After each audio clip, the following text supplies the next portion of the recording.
hablar ahora del PERTE de microelectrónica y semiconductores. Y para eso tenemos un moderador que es amigo de la casa, como es Jordi, con el que también estuvimos en Getafe hace unos meses. Antes de que suba Jordi, permitidme que os presente a los ponentes que van a estar con nosotros.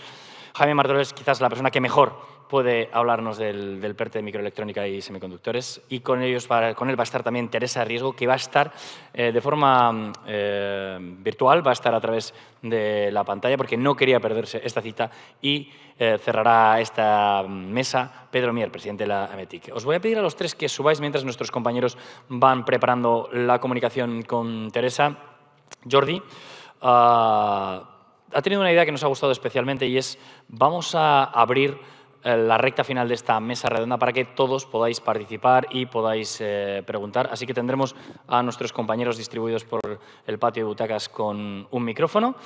Cuando Jordi nos indique, habrá tiempo para las preguntas. Tengo que decir que yo conocí a Jordi en el Congreso de Getafe, también de Industria Conectada, y recuerdo con especial cariño cómo nos explicó la visión europea entonces y cómo nos elevó la mirada para hablar de Europa. Seguro que ahora lo vas a hacer igual de bien o más. Bienvenido de nuevo, es un lujo tenerte por aquí.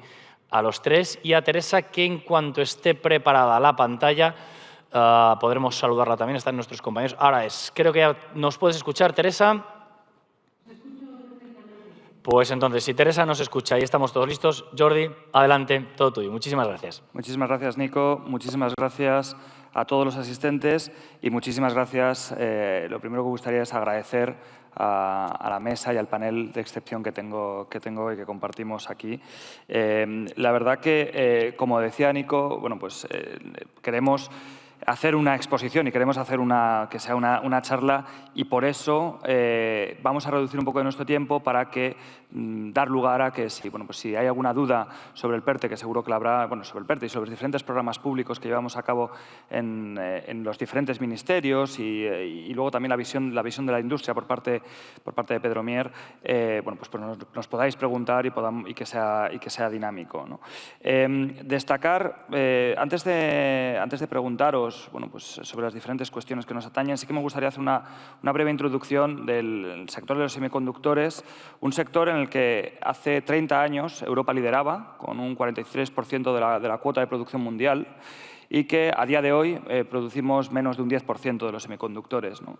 Y analizar y a lo largo de estos 45 minutos nos gustaría saber, vamos a analizar el por qué es lo que ha sucedido y, sobre todo, qué es lo que tenemos que hacer para volver a recuperar esa fuerza que ayer en la mesa de CEOs ya se atisbaba que es uno de los grandes retos que tenemos por delante. Posiblemente se hablaba del sector energético, del ámbito de las telecomunicaciones, pero sin duda el gran reto es que poder volver a atraer las fábricas de semiconductores, que no es cuestión sencilla. Son fábricas que tienen costes y que a continuación Jaime hablará de ello, pero que costes evidentemente de como mínimo 10.000 millones de euros, y con un ámbito de precisión muy notable, que incluso grandes players del mundo subcontratan porque entienden que tiene que especializarse, y que eso es lo que nos pasó en general, nos pasó en particular en esta industria, pero nos ha pasado en general en todas las industrias. Es decir, todo lo que se ha vivido con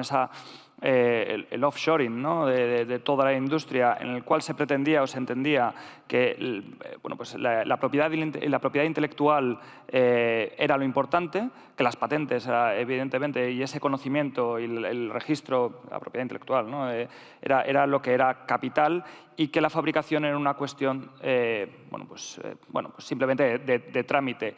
Cuestión que se vio y se ha visto muchos años después, desplazada, porque en el propio proceso de fabricación hay una retroalimentación de la cual se aprende y se va mejorando todos los procedimientos y todos los procesos, tanto desde los materiales hasta la propia cadena de producción, ¿no? Destacar que en esta mesa, como podéis ver, estamos diferentes actores.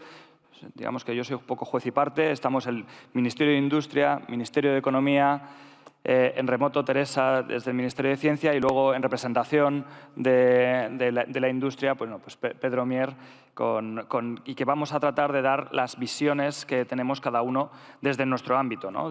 Quizás desde la parte del Ministerio de Industria, trabajamos dentro del PERTE, de esta paraguas de PERTE, pero nosotros llevamos todo lo relativo al IPCI, y los proyectos europeos de interés común, sobre el cual hay 400 millones de euros y que estamos focalizados en la cadena de valor y que, y que también trabajamos dentro del ámbito de la CHIPS Act en cooperación, evidentemente, con ciencia y con economía, ¿no? Yo creo que la verdad que la primera pregunta, o lo que me gustaría es una pregunta amplia, ¿no? para los tres. ¿Cómo lo veis, ¿no? O sea, ¿cómo veis el sector? Tú, Jaime, empezando por ti, te tengo aquí cerca, Jaime. ¿Cómo ves el sector en el mundo en general y en España en particular? ¿Y cómo crees que el anuncio de 11.000 millones de euros para esa atracción, para llevar adelante proyectos, evidentemente que llevaremos desde ciencia y desde industria, pero también para esa gran atracción de proyectos, cómo lo ves y cómo crees que vamos a ir evolucionando en los próximos años, tanto en Europa como en España? Muy bien, pues muchas gracias por invitarme. Habían fundamentalmente dos preguntas. Una es cómo está la industria de la microelectrónica, cómo la vemos en este momento, y luego cómo lo podemos aplicar aquí a España. La industria de la microelectrónica, y creo que ya es bastante conocido, es una industria extremadamente sofisticada que requiere para su fabricación unos recursos y unos equipamientos y unas inversiones muy importantes y que, además, en el transcurso del tiempo, como ha comentado, ha migrado de aquellas empresas que hacían diseños y luego hacían la fabricación y vendían los productos que eran en general estándares, a una situación en la que algunas empresas se han dedicado simplemente al diseño y otras a la fabricación. Y como ha pasado con muchos otros productos, se ha ido delegando la parte de fabricación a Asia. Yo digo muchas veces que el fabricar un chip es un poco más complejo y más estratégico que hacer peluches. Entonces, seguramente que unas cosas sí que son delegables a entornos donde los costes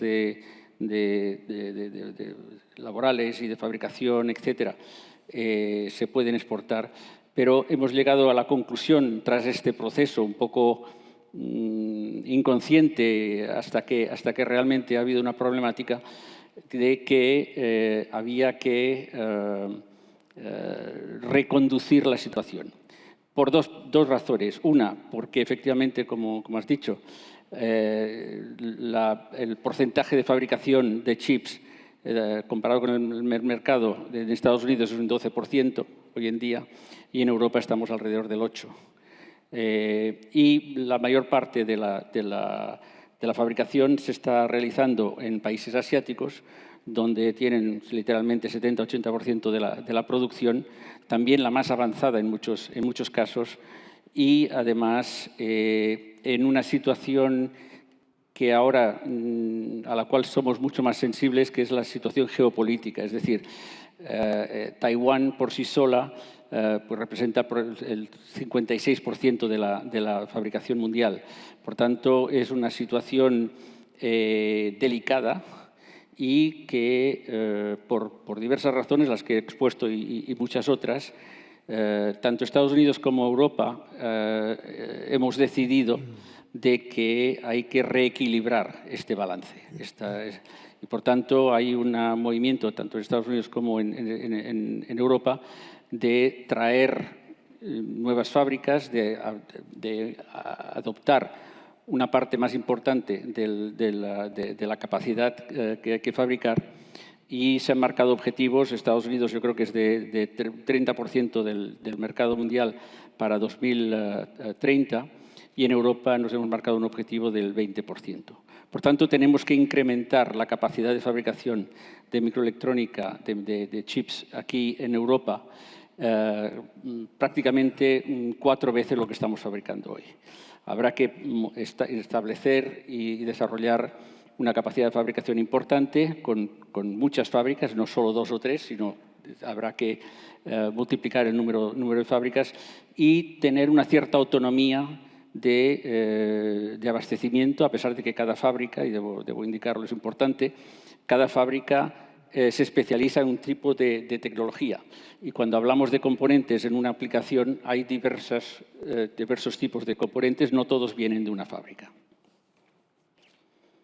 Hablabas de sofisticación, especialización, amplios recursos y, de hecho, el PERTE va en ese sentido, es decir, en esa atracción. ¿Cómo, desde el Alto Comisionado, se pretende, o yo creo que el público estaría interesado en ver cómo se pretende hacer esa atracción para esa inversión? Bien, es una inversión muy importante. Los candidatos o las empresas que podrían ser partners son un número limitado de empresas que están en condiciones de poder ser partners, en este caso nuestros, para poner una fábrica avanzada y luego ir desarrollando esta capacidad en el tiempo. Y, por tanto, es un trabajo que se está haciendo, que toma tiempo. Algunos casos ya se han descartado, como sabemos, por anuncios o por la CHIPS Act en Estados Unidos, pero siguen habiendo candidatos, siguen habiendo oportunidades y seguimos trabajando en ello. Muchísimas gracias. Pasamos de una aproximación que es netamente de inversión a una aproximación, Teresa, que me gustaría, yo creo que es necesario abordarlo. Lo primero, agradecer, Teresa está con COVID en casa, y agradecer el que te hayas podido conectar. Creo que el punto de vista de la I+D es fundamental. Hablábamos antes de la formación, que luego lo abordaremos, de la formación, pero la I+D, todo lo relativo a un sector que como señalaba Jaime, no es fabricar, que decías, muñecos, ¿no? Pues evidentemente esto no es una industria que, por cierto, ayer se habló del ámbito del juguete, hay una mesa del sector juguetero, que también tiene, en muchos casos, tienen componentes de microelectrónica, ¿no? Pero efectivamente la producción de semiconductores puede ser de las más complejas que existen, y la I+D es un elemento que es clave para poder llevarlo adelante. Teresa, desde el punto de vista del Ministerio de Ciencia, eres presidenta del CEDETI, ¿cómo consideras, cómo ves que el PERTE, y además, bueno, estuviste en el GAME, eres profesora, además coincide que además de ser secretaria general de innovación, eres catedrática de microelectrónica?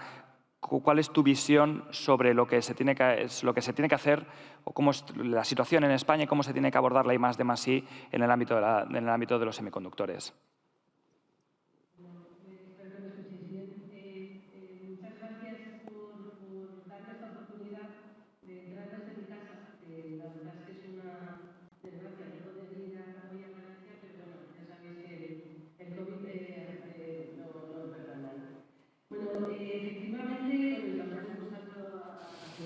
Pedro y a Jaime, que también me encantaría estar ahí con vosotros.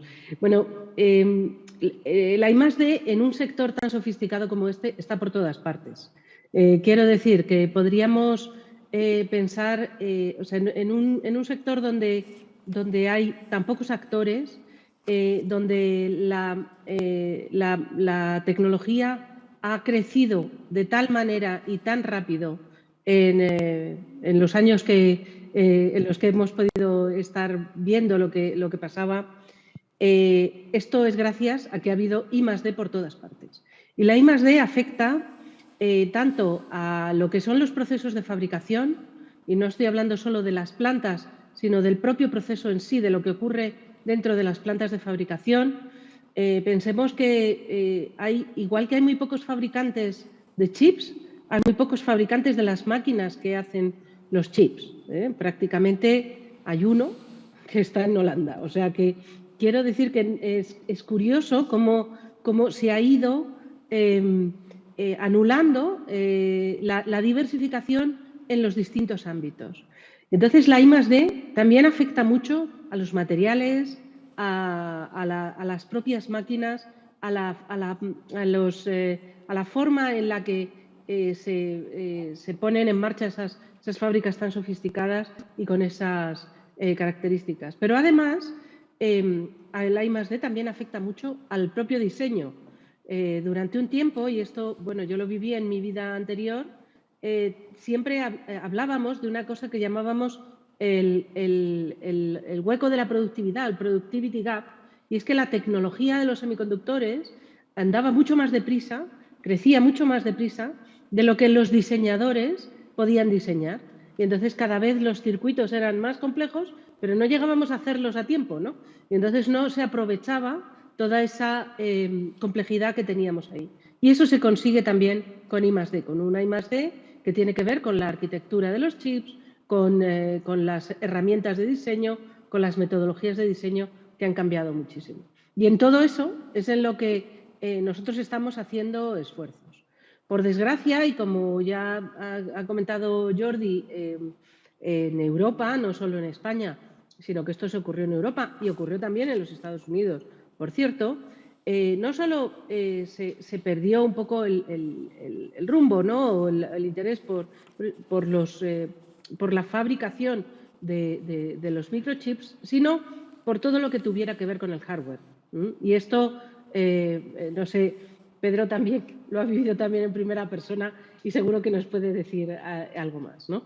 Y esto está teniendo un coste enorme ahora mismo en toda la situación que tenemos. Bueno, nosotros desde el Ministerio de Ciencia e Innovación lo que queremos poner también sobre la mesa es, primero, las capacidades que existen en España. Existen unas capacidades enormes en centros de I+D, en empresas muy innovadoras, empresas que están desarrollando productos y desarrollando soluciones microelectrónicas muy innovadoras y que ahora van a tener seguramente una capacidad de salir adelante más fácilmente. Y estamos también apostando por utilizar diferentes mecanismos de ayuda, tanto basados en proyectos, financiación de proyectos de manera clásica, como ya conocemos, como en la entrada en capital en las empresas tecnológicas, siempre apoyándonos, desde luego, en inversores privados, a través de un fondo de capital riesgo que llamamos Invierte. Trabajamos muy estrechamente con Jaime Martorell y su equipo. Vamos juntos a muchas reuniones y la verdad es que es un placer enorme el ver cómo del I+D a la realidad en este mundo y en este sector hay muy poco espacio. Es algo en lo que siempre todo está basado en nuevo conocimiento, en nuevo desarrollo, y siempre todo está basado en que ese conocimiento y ese desarrollo se lleven a cabo. Y, por tanto, así lo vemos.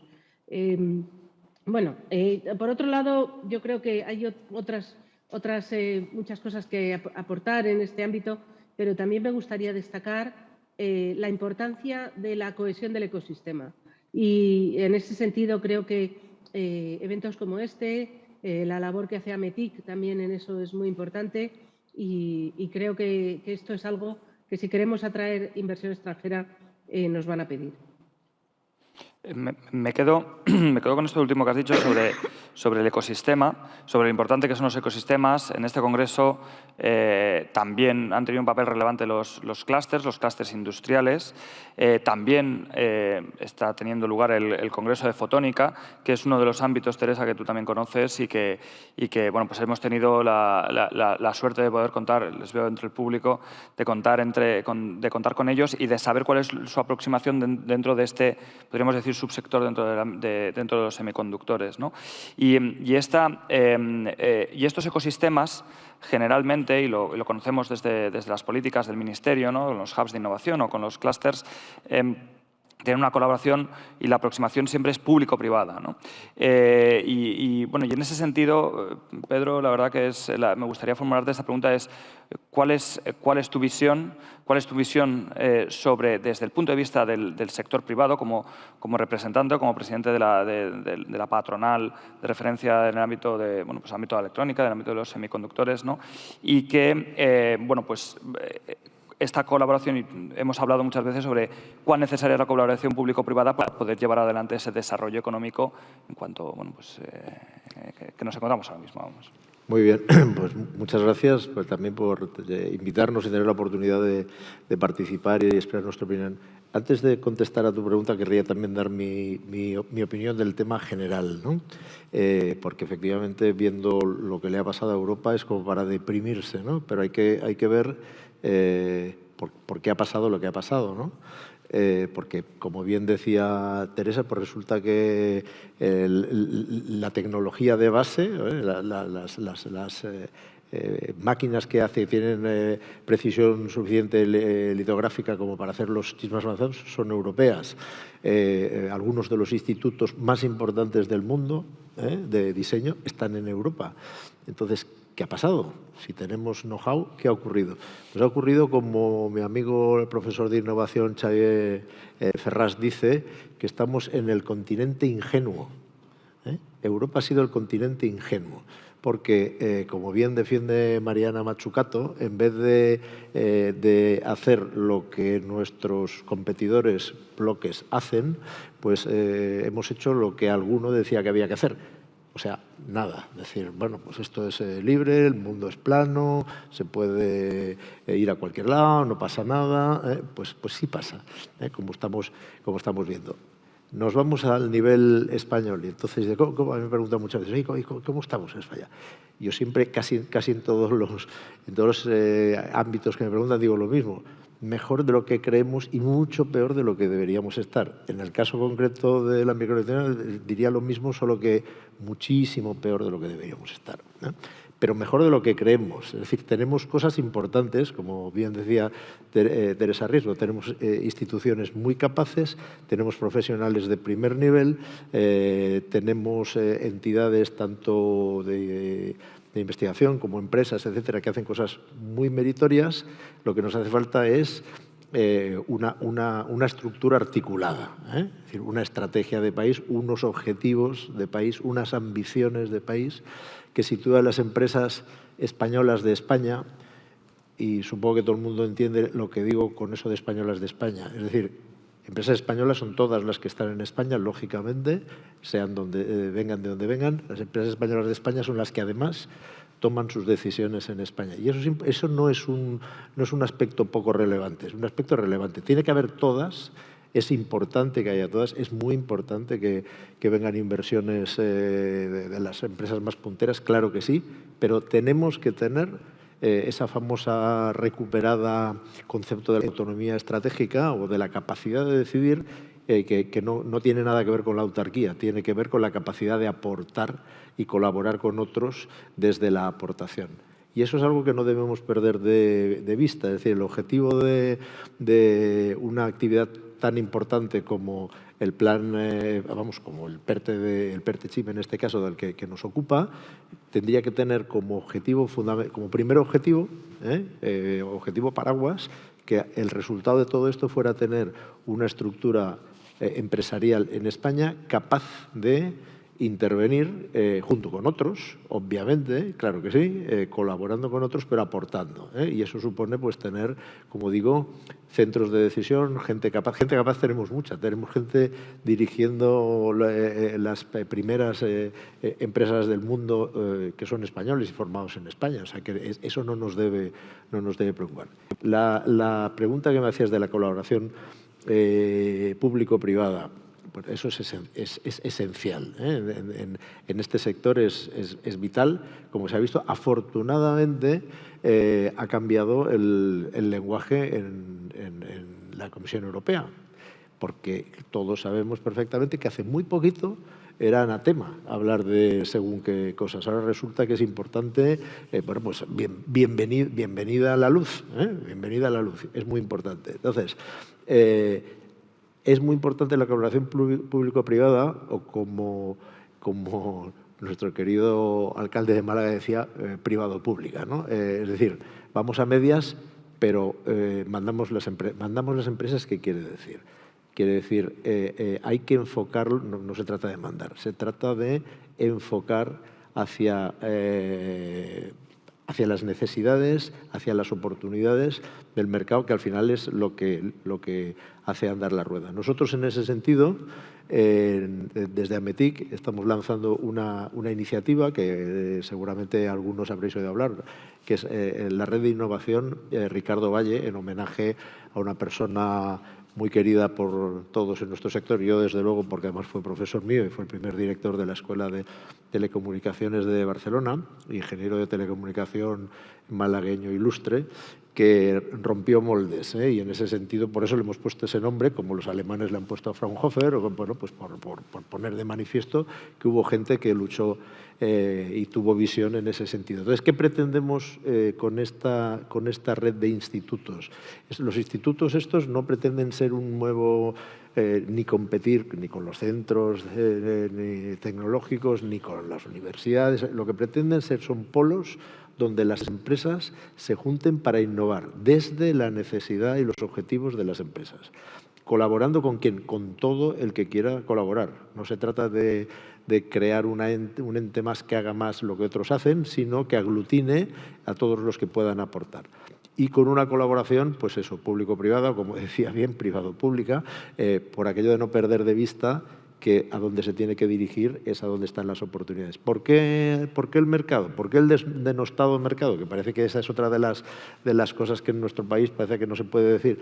Pues porque la innovación, con mayúsculas, y también siguiendo las recomendaciones de mi querido Xavi Ferrás, la tercera I, en vez de minúscula, hay que poner en mayúscula, y si es posible en negrita, grande, porque de la I, más de la investigación, desarrollo e innovación, todas tienen mucha importancia, pero la que tiene más impacto sobre el bienestar de la sociedad es la última, la innovación. Porque la investigación es global, por naturaleza, contribuye al conocimiento universal, que está muy bien, que es muy necesario, que es muy bueno, pero es global.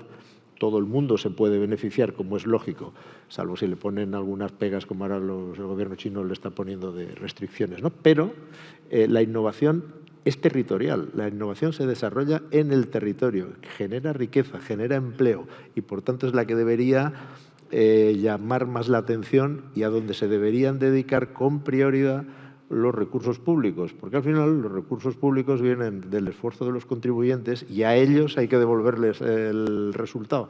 Y eso se llama innovación. Y la innovación la desarrollan las empresas.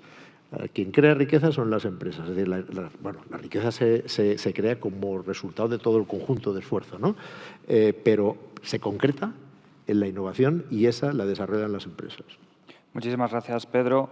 Hablabas del mundo es plano, hace 20 años de la publicación más o menos del mundo es plano de Thomas Friedman, el periodista, y de hecho me atrevo a decir que ahora en la siguiente conferencia se hablará sobre la soberanía estratégica, ¿no? Y sobre cuán necesaria va a ser y cómo se va a tener que repensar o cómo se está repensando el mundo y sobre todo las sociedades desarrolladas y Occidente, ¿no? Me gustaría, Jaime, sí que creo que sería interesante, antes de pasar a las preguntas, volveremos de todos modos luego sobre la demanda y sobre Matsukato también, que me lo ha apuntado, porque creo que es importante.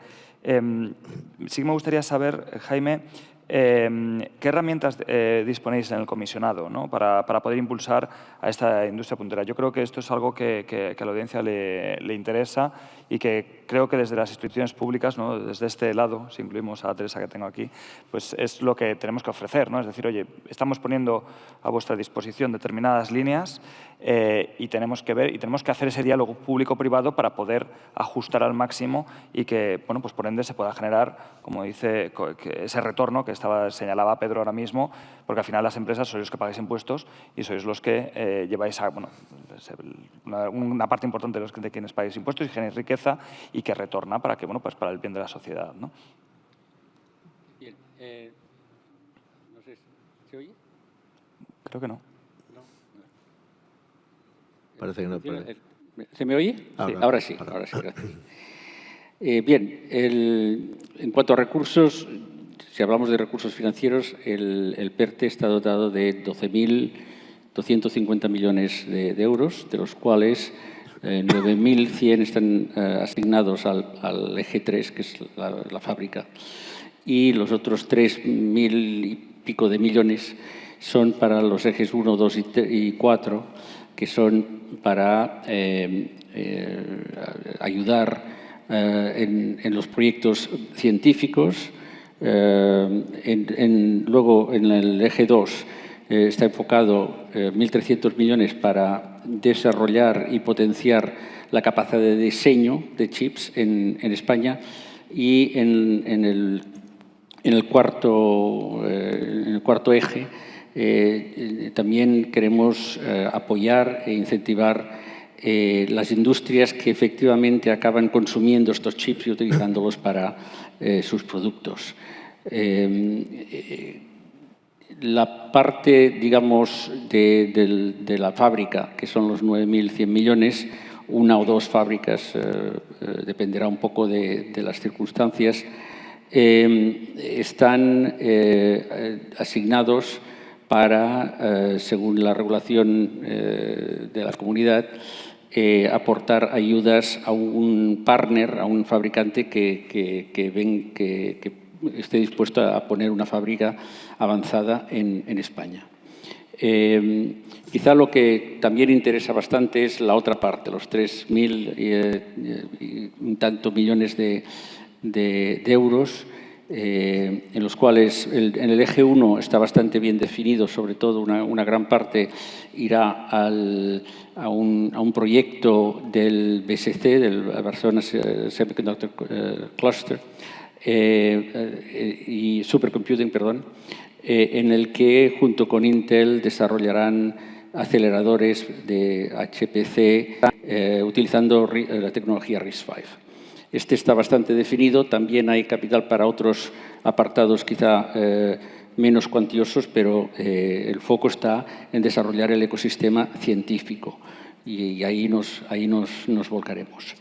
En el segundo apartado, que es el diseño de microelectrónica, pensamos que es un elemento vital para desarrollar precisamente este ecosistema que estábamos hablando. Y no necesariamente para llenar una fábrica que pueda venir a España. Esto no es el caso. Son dos cosas bastante distintas.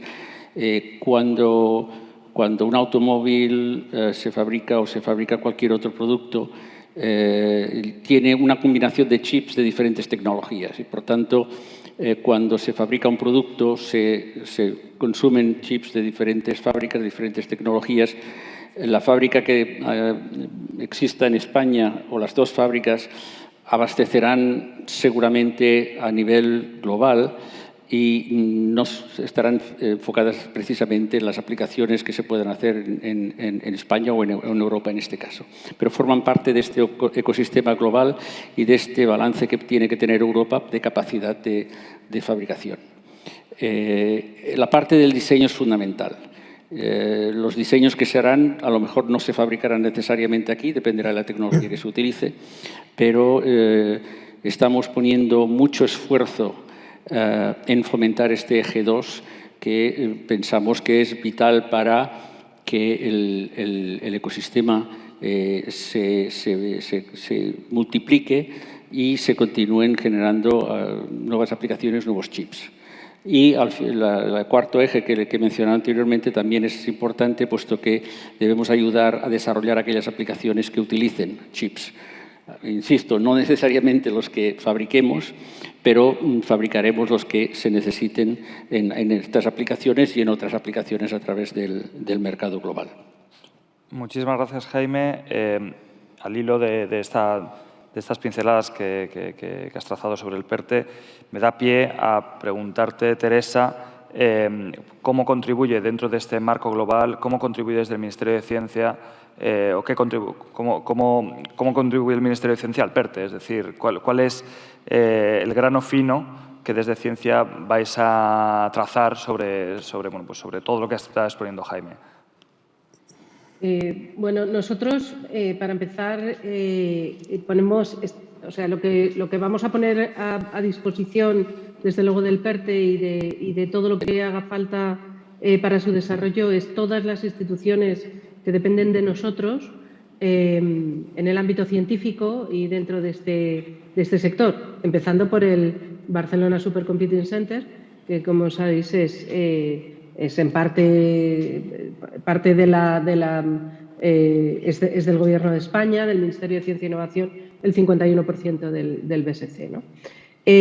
Además, también tenemos una red de laboratorios que son los micronanolabs, se llaman, o micronanofabs, que son 3 laboratorios de referencia que forman parte de nuestra red de infraestructuras científico-técnicas singulares, lideradas por la Sala Blanca del Centro Nacional de Microelectrónica del CSIC de Barcelona, que bueno, aporta una tecnología puntera en muchos ámbitos, no precisamente en el ámbito, digamos, de la integración de miles de millones de funciones digitales, sino en ámbitos laterales, pero que tienen muchísima importancia y van a tener mucha importancia en el futuro, como son sensores, electrónica de potencia,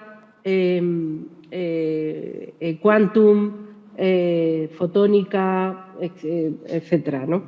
Además, nosotros aportamos en ese sentido también nuestros los grupos de investigación que tenemos muy bien identificados y todo eso en España, que yo creo que cubren además de una manera muy clara muchos de los aspectos que son necesarios para el desarrollo del PERTE. Pero además de eso vamos a poner instrumentos que están dentro de la redacción del propio proyecto, el propio proyecto estratégico, tales como las misiones del CDTI, que como sabéis son grandes proyectos en consorcios con subvenciones. Este año, de hecho, en el año 2022 ya se convocó en una de las misiones, en la convocatoria del 2022, una de las misiones ha estado dedicada a la fotónica. Dentro de poco tendremos la resolución provisional de estas misiones y pretendemos que en el año 2023, si se aprueban los presupuestos, podamos invertir también o sacar alguna misión dedicada al tema de los semiconductores, siempre pensando y en colaboración con todo lo que es el resto de actores que participan en el PERTE. Además, a través de CDTI queremos dedicar, como antes he mencionado solo de pasada, una parte del fondo Invierte, nuestros fondos de capital riesgo Invierte, para hacer inversiones en empresas de base tecnológica, tanto pequeñas empresas, digamos, que están creciendo, startups en Deep Tech, en el ámbito de los semiconductores, pero también en empresas que puedan estar más maduras haciendo inversiones más fuertes. Por otro lado, creemos que el que se empiece a apoyar a todo el ecosistema en la electrónica otra vez, veremos cómo van a aparecer emprendedores tecnológicos que van a empezar a proporcionar soluciones que van a requerir también de la ayuda del CDTI de estos fondos. Quiero decir que en la época en la que florecen las energías renovables, vemos cómo aparecen muchos emprendedores en el ámbito de las renovables y esperamos que en el ámbito de la electrónica y de la microelectrónica va a ocurrir lo mismo. Asimismo, también tenemos en el proyecto estratégico del PERTE ayudas pensadas ayudas para todo lo que tiene que ver con la I+D más pura y más cercana a las universidades y a los centros de investigación. Creemos también, y yo esto lo digo casi de manera personal, o sea, que quiero decir que no solo por lo que podemos ver en el PERTE, que todas estas inversiones y todo este proyecto va a requerir una cantidad de recursos humanos nuevos que ahora mismo casi no digo que no existan, pero que vamos a necesitar formar profesionales de altísimo nivel, quiero decir, yo estoy hablando de doctores, que nuestras ayudas también en el ámbito de los recursos humanos de la I+D van a poder contribuir muy directamente. Porque no nos olvidemos de que todas estas industrias, todas estas empresas, al final están formadas por personas. Y esas personas tienen que tener una formación muy específica y muy especial que, desde luego, tenemos que darla, seguir dándola, pero también actualizarla e incrementarla. Muchas gracias, Teresa. Muy rápido, antes de las preguntas, que vamos un poco fuera de tiempo, no me gustaría irme sin Pedro. Hablabas antes de Matsukato, hablabas antes de esa aproximación desde la compra, que es una aproximación que hemos hablado numerosas veces, pero sí que cómo desde el sector privado entendéis que se ha de fomentar esa demanda impulsora, ¿no? Es decir, cómo y en qué sectores para poder hacer de esto una realidad, es decir, que tengamos una aproximación integral para que desde la oferta y la demanda haya una relación, una simbiosis que sea productiva, ¿no? Bueno, vamos a ver, la microelectrónica va a afectar a todos los sectores, eso lo sabemos, ¿no? Y además el mercado es global por naturaleza. Todos los mercados privados son globales por naturaleza. Por ejemplo, si hablamos del automóvil, pues es el mercado del automóvil del mundo. Pero ya que digo esto, aprovecho para hacer un inciso, y es que a veces hablamos, por ejemplo, con otros expertos como el del vehículo eléctrico, que tiene mucho que ver también, y a veces fijamos la atención en los OEMs, en los fabricantes, de los cuales no tenemos, desgraciadamente, ninguno que tome sus decisiones estratégicas, tecnológicas en España. Sin embargo, en los Tier 1, en los que vienen detrás, sí que tenemos una industria muy potente que necesita urgentemente transformarse de una industria que trabaja para el automóvil de combustión, o sea, mayoritariamente mecánica, a una industria que trabaje para las nuevas modalidades del automóvil eléctrico y conectado, fundamentalmente electrónica. Ahí tenemos un campo grande para trabajar. Habría que ahondar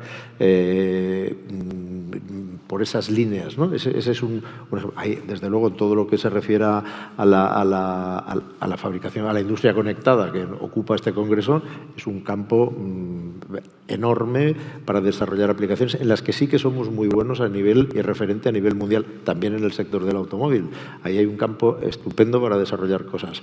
Más cosas, el vehículo, ya que hablamos del vehículo eléctrico, el vehículo eléctrico necesita, el conectado necesita mucha capacidad de computación en los chips, pero el eléctrico necesita también otras tecnologías, silicon carbide, gallium nitride, este tipo de cosas que deberían también incorporarse y, incorporar o contemplar dentro de lo que es el PERTE. Es muy importante. De manera que tenemos muchas oportunidades. Y después, cogiendo el hilo de Matsukato. Matsukato lo que dice es muy claro. Vamos a ver, el sector público es el primer cliente en cualquier economía avanzada. Pues esa capacidad de compra se debe utilizar con inteligencia para tirar de la demanda avanzada. Y eso afecta pues a todos los sectores públicos. Muchísimas gracias. Cedemos la palabra al público. Vamos mal de tiempo, pero bueno, yo creo que un par de preguntas sí que podríamos responder. Por ahí detrás hay una pregunta.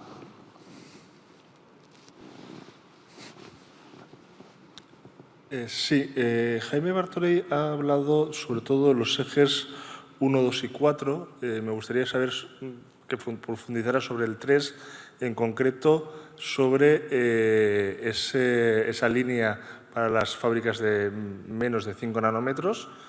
Actualmente, que yo sepa, solo Samsung y TSMC es capaz de desarrollar esta tecnología. ¿Cree que hay alguna posibilidad de poder captar un tipo de fábrica de este tipo? Y si puede haber un PERTE 2, igual que en el automóvil, en el PERTE del automóvil, para poder reasignar estos fondos que, en el caso de que no hubiera ninguna fábrica de este tipo que se pudiera montar. Supongo que la pregunta era para mí, ¿no? Sí. Bien. La primera parte de la pregunta es si vamos a ser capaces de traer una fábrica de 5 nanómetros.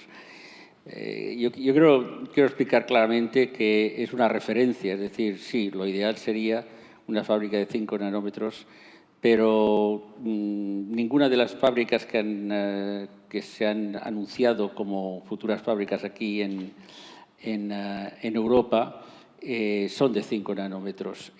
La demanda realmente está en el soft spot, está entre el 32 y 28 nanómetros, que es donde está el volumen, y las más avanzadas están muy especializadas en ciertos chips para ciertas aplicaciones, etc. Yo no me preocuparía demasiado por el número de nanómetros de la primera fábrica que traigamos a España. Yo creo que lo importante es tener una fábrica avanzada, y cualquier fábrica de 32 para abajo es avanzada, y por tanto yo creo que este es nuestro objetivo, estar en esta banda y traer quizás, si puede ser más de una.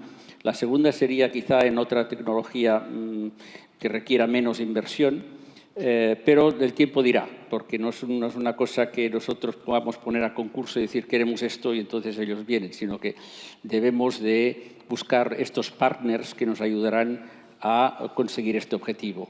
Y esto es lo que estamos haciendo y realizando ahora. Es muy temprano, muy pronto aún para decir qué haremos si no lo conseguimos, porque no nos planteamos, como ya dije en Santander, ¿verdad? No nos planteamos no fracasar, pero que no podamos traer la fábrica que nos gustaría tener aquí en España. Yo creo que este sigue siendo un objetivo realizable, no solamente realizable, sino que se va a realizar. Y además quiero insistir en algo que ya vengo repitiendo. El objetivo de Europa en general es conseguir llegar a fabricar el 20% de la demanda en 2030. Para llegar al 20% de la demanda en 2030 quiere decir, estando ahora en 8% y viendo que la demanda va a multiplicarse por 2 a final del 2030, tendremos que multiplicar por 4 la capacidad de fabricación que existe hoy en Europa. No se trata de una fábrica, estamos hablando de muchas fábricas. Y durante este periodo de tiempo todos vamos a hacer un esfuerzo para poder conseguir ampliar esta capacidad en Europa y conseguir este objetivo de participar en el 20% de la fabricación mundial aquí en Europa. Muchísimas gracias. Ya vamos fuera de tiempo. No obstante, seguimos por aquí y cualquier pregunta, bueno, pues estamos a vuestra disposición. A continuación, pues pasamos a la última mesa del Congreso y bueno, pues simplemente me gustaría que un aplauso para los ponentes de esta mesa, porque me parece que